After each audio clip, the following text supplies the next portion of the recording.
Bonsoir. Ce soir, c'est Mamé qui raconte l'histoire du détective Poulette qui mène l'enquête. Dans la ferme pédagogique tenue par Lily, un cri retendit soudain.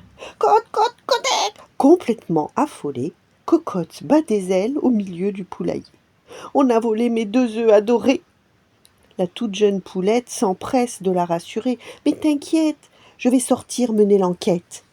Jusqu'ici, Poulette ne connaît que les autres volailles. Lily la fermière et les petits humains qui viennent la caresser dans le poulailler. Le premier animal qu'elle voit en dehors broute dans le pré.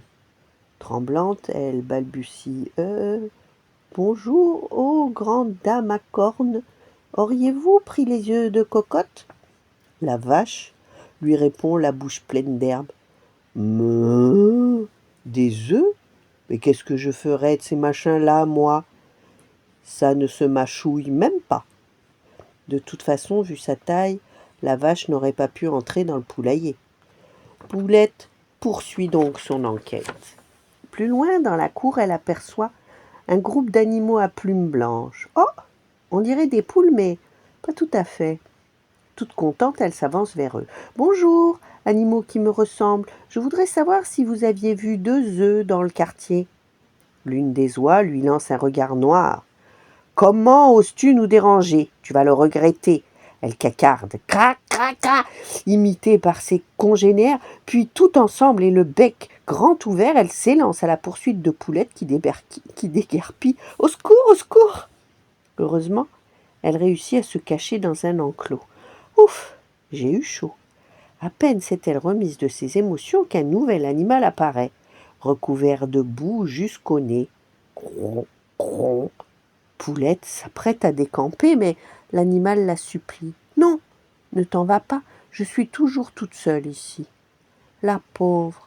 Poulette s'arrête. Je suis Poulette, détective privé, et je cherche des œufs qui se sont volatilisés.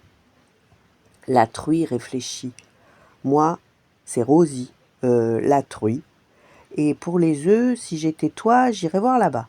Elle désigne la maison de la fermière Lily. Poulette s'approche de la porte-fenêtre en se dandinant sur ses courtes pattes. Là, elle découvre une scène d'horreur. Oh non! Les petits humains ont pris les œufs de Cocotte. Elle ignore que les enfants peignent les morceaux de coquilles cassées que Lily vient de trouver.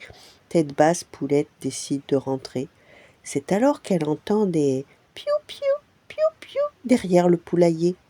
2 poussins nouveau-nés sont passés sous le mur. Mais bien sûr, Poulette fonce à l'intérieur. Cocotte, tes œufs n'ont pas été volés. Ils ont juste éclos et tes petits ont dû tomber du nid ce matin très tôt. Viens voir, ils sont dehors. Folle de joie, Cocotte court rejoindre ses poussins pour les cajoler. Voilà une enquête rondement menée. Voilà. Bonne nuit, faites de beaux rêves et à demain.